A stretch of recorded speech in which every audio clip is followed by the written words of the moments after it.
Hello!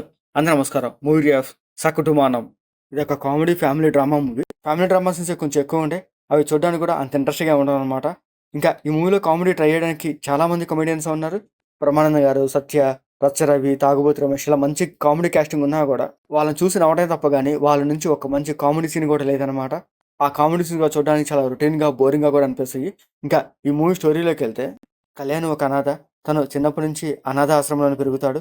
పిల్లలు లేని parents వచ్చి ఆ అనాథాశ్రమంలో పిల్లల్ని దత్తత తీసుకుంటారు కానీ ఏ పేరెంట్స్ కళ్యాణ్‌ని దత్తత తీసుకోరు. కళ్యాణ్ అలా ఒంటరిగానే అనాథాశ్రమంలో పెరుగుతాడు.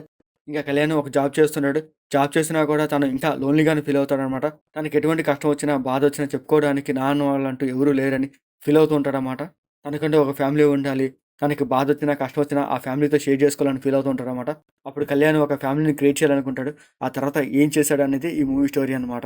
ఆ పాయింట్‌ని బేస్ చేసుకొని ఈ మూవీలో ఫ్యామిలీ డ్రామా సీన్స్ కొంచెం ఎక్కువగా పెడతారు. అవి చూడడానికి కూడా ఒక్కొక్కలాగా అనిపిస్తాయి. ఫస్ట్ హాఫ్‌లో వచ్చే కామెడీ సీన్స్ గాని, ఫ్యామిలీ డ్రామా సీన్స్ చాలా రొటీన్‌గా, బోరింగ్‌గా కూడా అనిపిస్తాయి. ఇంటర్వల్‌లో ఒక మంచి ట్విస్ట్ పెడతారు. అది చూడడానికి బాగా ఉంటుందన్నమాట. ఆ ట్విస్ట్ బేస్ చేసుకొని second హాఫ్‌లోకెళ్తారు.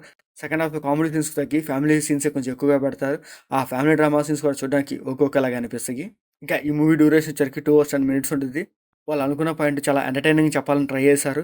Comedy, family drama scenes, love story, songs, అక్కడక్కడ కొన్ని ఫైట్ సీన్స్ ఒక ఫ్యామిలీ ఎంటర్‌టైన్ లాగా ట్రై చేశారు గానీ, అవి చూడడానికి అంత ఎఫెక్టివ్‌గా లేవు. ఆ ఫ్యామిలీ ఎంటర్‌టైన్‌మెంట్ స్టోరీస్ చాలా బోరింగ్‌గా, రొటీన్‌గా అనిపిస్తున్నాయన్నమాట. అవే కామెడీ సీన్స్, అవే డ్రామా సీన్స్, అదే లవ్ స్టోరీ, అవే ఫైట్స్ అవి తప్ప కొత్తగంటూ ఏమీ లేదన్నమాట. స్టోరీ పాయింట్ ఇంట్రెస్ట్‌గా పెట్టుకుంటారు. దానికి తగ్గట్టు సీన్స్ కూడా చాలా రొటీన్‌గా, బోరింగ్‌గా తీసుకెళ్తారన్నమాట. దానికి తగ్గట్టుగా మంచి కాస్టింగ్ కూడా ఉంటది.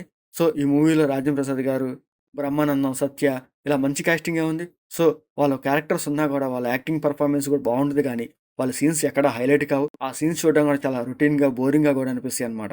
ఇంకా క్లైమాక్స్ కూడా అలాగే ఉంటది. ఒక రొటీన్ క్లైమాక్స్ అని ఈ మూవీ ఎండ్ చేసేస్తాడన్నమాట.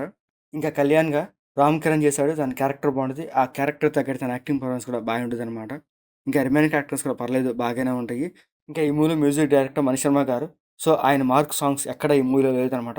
ఇంకా ఈ మూవీలో బ్లడ్ సీన్స్ కానీ, అడల్ట్ సీన్స్ కానీ అట్లాంటివి లేవు. మూవీ ఓవరాల్‌గా అయితే పర్లేదు. ఏదో ఒకసారి చూడొచ్చు. మీకు నచ్చితే చూడండి. లేకపోతే లీవ్ ఇట్. మీకు మా నచ్చితే లైక్ చేయండి, షేర్ చేయండి, సబ్స్క్రైబ్ చేసుకోండి. Thank you for watching.